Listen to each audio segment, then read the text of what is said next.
देखु आज जो विश्व दुग्ध दिवस सर्वप्रथम ओडिशार 4.5 कोटी जनता को शुभेच्छा शुभकामना ज्ञापन करुच्ची। आज हूँ जो विश्व दुग्ध दिवस बा जातीय दुग्ध दिवस से भर्गीज कुरियन जे कि श्वेत विप्लव दुग्ध विप्लवर जनक तांकर जन्मदिन को मन पकड़ापी आज दिवस को पालन करा जाउछि। से भाव में ओडिशा रे दुग्ध उत्पादन किपरि बढ़िबो तांकर प्रेरणा जो थिला चाषी को स्वावलंबी करिबा पई दुग्ध को उत्पादन क्षेत्र में भारत को आज विश्व में प्रथम करिबा पई तांकर अवदान अनेक रही वर्गीज कुरियनकर। एही परिप्रेक्षी रे ओडिशा रे मध्य आमर दुग्ध उत्पादन किपरि भाव वृद्धि पाइबो। आज जे देखिए ओडिशार आम दिन को पाखापाखि 72 लाख लिटर दुग्ध उत्पादन करूँ।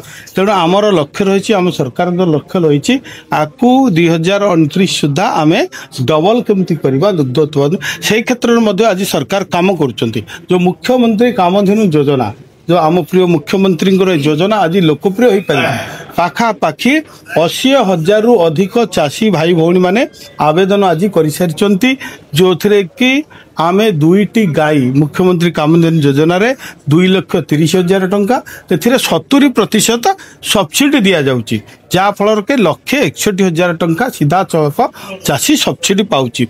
एवं जो मुख्यमंत्री कामधेनु योजना आउरी 8टी बिंदु रखा जाइछि जो थे माई बाछी जन्म हेले तार खाइबा पई आमे जो 14 क्विंटाल 28 मासरे 20,000 टंका देवार व्यवस्था करा जाइछि। एवं जमती घास चाष कले एकर पिछा आमे 35,000 टंका देवार व्यवस्था करा जाइछि। एवं आउरी मध्य ओमफेड को जो माने क्षीर दउचंती लेन पीरियड रे ताकू मध्य आमे सहायता देवार व्यवस्था करिछु। तेणु ओमफेड मध्य आज ए दिगरे काम करुछि। आज ओमफेडर वर्तमान चाहिदा धीरे धीरे बढ़िबारे लागिछि जेहेतु ओडिशा रे ओमफेड होउछि गोटे विश्वासयोग्य संस्था एवं लोकंकर अस्मिता सहित जड़ित। आज आमे पूरी श्रीमंदिर को पाखापाखि 30 टन घी मास को आम ओमफेड आज दौची एवं विभिन्न मंदिर मध्य आज व्यवहार आर चाहिदा बढ़ी। एवं ओमफेड आज आम 4टी नुआ जिनिस आज लॉन्च करिचु जेमती ओमफेड नीर वर्तमान पानी ओमफेड पानी आज वर्तमान मध्य लॉन्च करा जाइछि।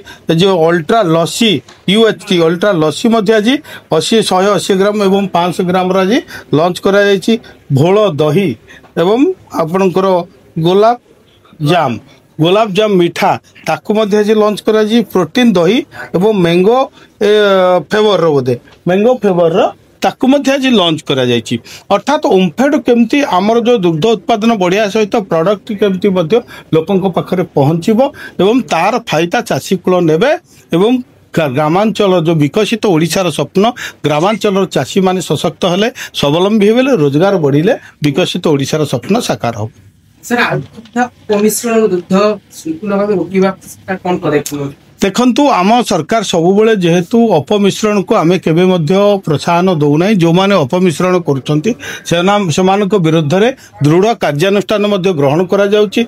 तांको माने अनेक आमे जदि जो माने ओमफेड रे मध्य देखितबे बेले बेले जो माने ओमफेड ना रे अपमिश्रण ओमफेड केबे भी ताको प्रश्रय दिए नाही एवं जेतेबेले जो माने जणा पडुचंती तांको विभिन्न दृष्टांतमूलक पदक्षेप आमे ग्रहण करूछु एवं आईन अनुसार दंडित करा जाउची। सर गो संपत्ति सुरक्षा पे गो संपदर सुरक्षा पे सरकार चेष्टित अच्छा निश्चित भाव में गो संपदर सुरक्षा पे आज देखंतु आमे जो गोशाला माने अच्छी आज आमे पाखापाखि 11 कोटी टंका गोशाला को सहायता देइचो। जो माने गोशाला करिवे बा गो रक्षण करूचंती गो संरक्षण करूचंती नूतन गोशाला पई 52 लाख टंका पर्यंत सब्सिडी व्यवस्था अछि एवं गोटिए गाई को खाइबा पई वर्ष को पाखापाखि 20,000 टंकार मध्य सब्सिडी व्यवस्था करा जाउची। तेणु गोवंशर वृद्धि गोमातार सुरक्षा पई मध्य सरकार अनेक प्रकार पदक्षेप नौचंती।